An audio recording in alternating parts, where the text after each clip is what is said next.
2 rounds. When you hear that first report, I don't know what the boys feel, but I feel like I'm gonna throw up. Just a few kilometers from the Pakistan border, US soldiers fire into the night. We're in contact here every day. We have intelligence on the enemy every day. We have visual on them every day. But our story never gets out. Our story is always kind of put on the back burner to Iraq. And I know most of the soldiers feel forgotten. Charlie Company, part of the 173rd Brigade, is halfway through their 15-month tour. Is that smoke right there? Their job is to stem the flow of insurgents into Afghanistan. There's a rocket or an IED that went off, or something. Not all the fighting happens on the front line. Cooperation from the local population is also key to battling the insurgents. Charlie Company Commander, Captain McChrystal, is attending a meeting of local elders to seek their help. You think that the government is going to fail, and therefore you believe that it is better to stay neutral so that you don't burn your bridges for when it does. Let me assure you, your government is not going to fail. And by staying on the fence, by not choosing to support it, all you're doing is delaying the inevitable. The Afghans do not appear convinced. The Americans must ask for our support. They must also know the difference between the enemy and their friends. The sub-governor is frustrated with the slow progress. It's a great shame for us that we're only taking one step forward when we should be taking 5. Captain McChrystal then asks for information on the insurgents, now known as Anti-Coalition Militia, or ACM.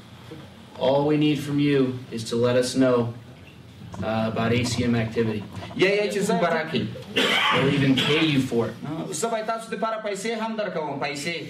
All right, we'll pay money for good information. Silent stares are his only reply. Intelligence is urgently needed. There is a new wave of improvised explosive devices, or IEDs. These Afghans were travelling in a car that hit an IED. Despite their horrific injuries, this man and woman are lucky. They survived. 3 others did not. We've seen a big increase in IEDs, and these IEDs don't just hit us. They hit the civilian population. They hit anybody on the roads. With increasing regularity, the IEDs do hit their intended target, US troops. This crater was made by one of the biggest IEDs ever seen in this area. It killed 2 US soldiers and badly burned another just a few days before this patrol. It was buried in a road used regularly by Charlie Company. That road is absolutely the worst route that I've been on this tour in Afghanistan. It's 6 kilometers of hell because you never know at any instant where it's coming from, where it's going to hit you at. Every time you dip into a puddle or you dip down into a small river, you just hold your breath and hope that you make it out to the other side.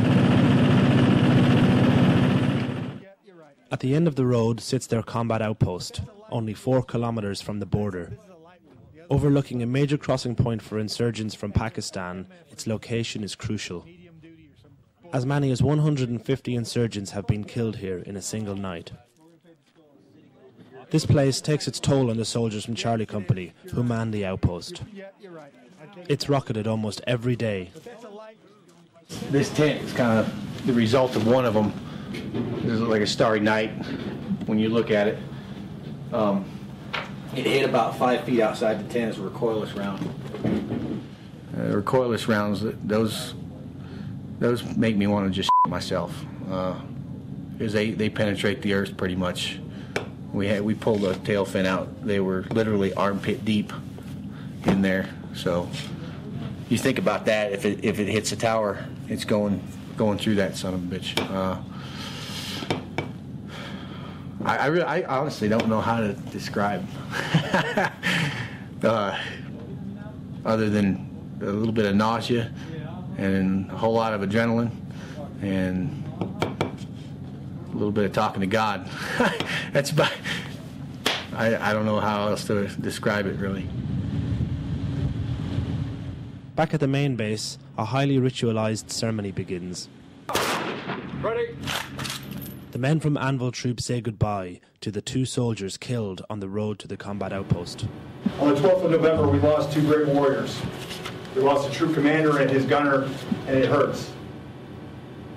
We don't mourn the loss of Dave Morris and Adrian Hike today. Instead, we thank God that these men lived, and we celebrate the fact that we were honored and privileged enough to have served with them and alongside them. Sky Soldiers, Airborne. Since filming, 3 more soldiers were killed here in a similar IED attack. Right, Dave. Deflection 2870. Just a few hours later, the guns are firing again. Forgotten or not, the war in Afghanistan goes on. That hurt.